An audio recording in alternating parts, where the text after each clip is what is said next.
Yeah, it's got similar vibes to today for sure. How's it going, Coach? Good to see you. It's a special day when Mike Brown joins us. Mike Brown, thank you so much for joining us, head coach of your Sacramento Kings. And Coach, as we get your headset on, get you ready to go, Chris and I were talking about how Media Day reminds us of Picture Day when we were kids.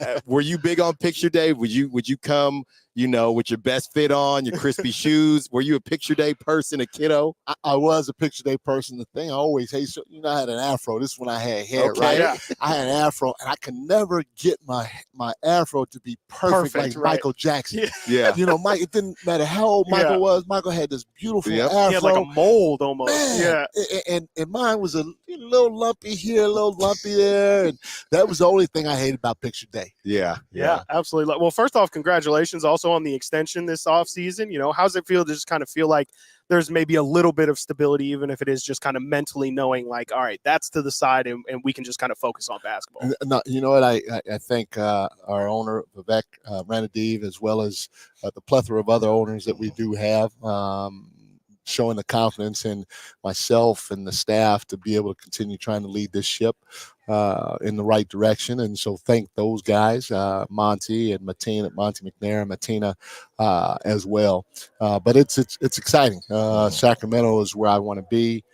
My family loves it. I love it. And I do think we can do big things here. And I'm looking forward to trying to accomplish those things. Awesome. Yeah, we can tell you love it. Oh, yeah. Well, I was going to say, talking to Coach Mike Brown, you've been out in the community so much, and we talked a little bit last week about high school football. And I got to give you your kudos right here, because the backstory is we were chatting, and the conversation came up of, hey, I need to go. I'm trying to diversify the schools that I go to. I need to get out to Grant. So that conversation happened. Next thing I know, a couple of days later, I'm on Twitter.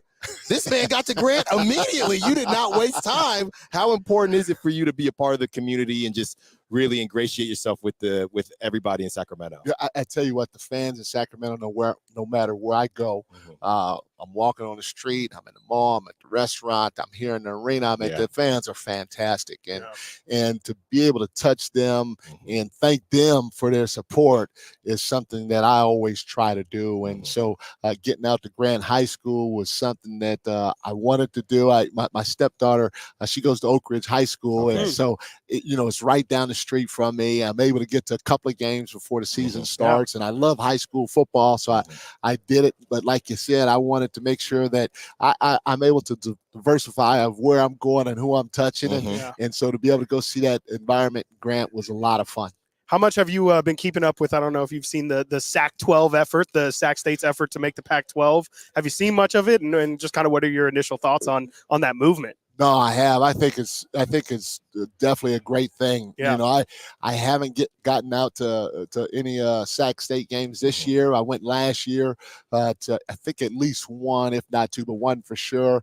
And that can be a fantastic environment. Football in Northern California, obviously, as you guys know, is a big deal. To have a team in the Pac-12 that has the capabilities or the possibilities that Sac State has. Oh, man, good things can happen, because I know the people in Sacramento, let alone the kids that go to school there at Sac State, will rally behind the whole efforts. Yeah. Talking to Coach Mike Brown. All right, Coach, we started you off with some softball type questions. Now it's going to get a little tougher. There you go. Knocked him out. I knocked him out for sure. There you go. There you go. I'm 2 for 2 with You're 2 for 2. You're 2 for 2. So, we're on the radio every single day. There's a lot of talk about the 2 position, right? And that 2 guard position, what's going to happen there as you head into camp? Is it a situation where it's going to be like a high school football tryout? You have no clue, and whoever impresses you the most is going to get the position? Or do you have an idea, but you could be swayed? What is your thought process at that 2 guard position going into the season of training camp?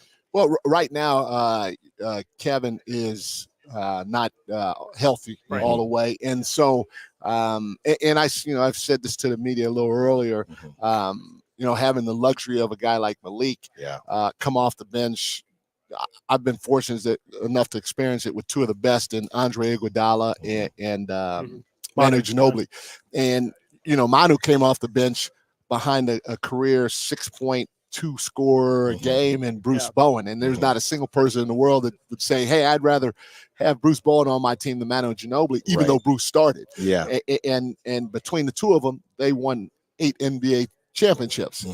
7 of them were won when they were 6 men. So to be able to have that punch, like Hall of Fame coach Gregg Popovich used to say when he talked about Manu coming off the bench, and even Steve Kerr, who's going to be in the Hall of Fame as a coach as well, to have that punch that those two guys talk about with a guy like Malik, with a guy like Manu, with a guy like Andre that can just tie things together, it's a luxury. And I feel like it's a luxury we should take advantage of. And so right now for me in the foreseeable future, that's what Malik's going to do. And again, everybody's like, well, Malik says he wants to start. He should want to start. I don't want anybody that doesn't have the competitive edge that or demeanor that Malik has. I embrace that because I know at the end of the day, his best friend, his teammates, the organization, but more importantly for Malik, because he gets out there more than me, the city of Sacramento, he doesn't want to disappoint those guys, and he won't. So he's going to embrace whatever role he has to help uplift this team. And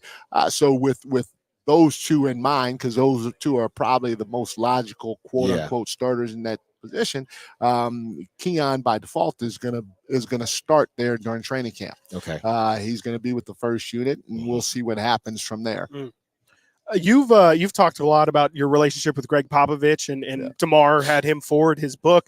What is your guys' relationship like now, and what do you think Coach Pop told DeMar about what to expect from you, and what has Coach Pop told you about what to expect from DeMar?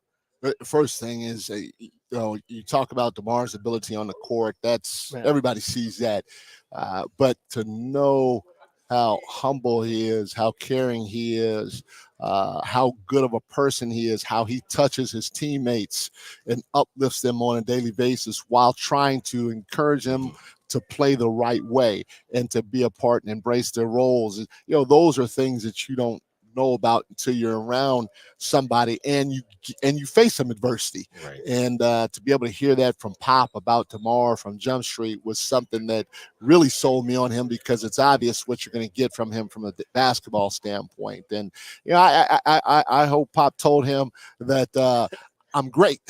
I'm better than him. I'm better than Popovich. I'm going to help DeMar get to new heights. I hope he told him all those good things. But my relationship with Pop goes way back, and he'll always have a special place in my heart, because he's more than just a coach to me, or more than just a Hall of Fame coach to me. He's a guy that impacted my life off the floor just as much as he did on the floor. Coach Mike Brown, thank you so much for joining. One more before we get you out of here. And like we said, it's been a pleasure so far. Another thing, we talked about the 2 position. Another thing a lot of people have been discussing is the 4, and whether DeMar, who's played some 4 before, whether DeMar will play the 4 or Keegan Murray might slide into the 4. What are you thinking things will look like? And obviously they could change when you get into camp and when you get the team together, but what are your initial thoughts on who might play where?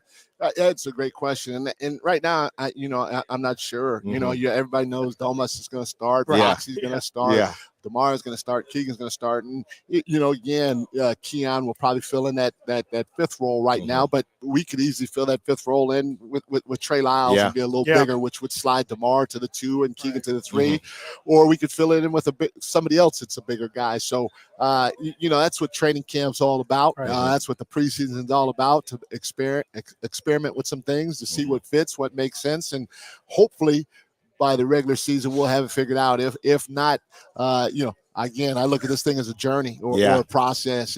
We don't have to have all the answers come day 1 or come opening night. You just hope you can come close to what you want to do and then build in the right direction together, as in climbing together. There you go. I like that. I might need one of those. Good talking to you, Coach Mike Brown. As always, catch him at your local high school football game. You never know where he's going to be next week. We'll be right back with more Styles and Watkins.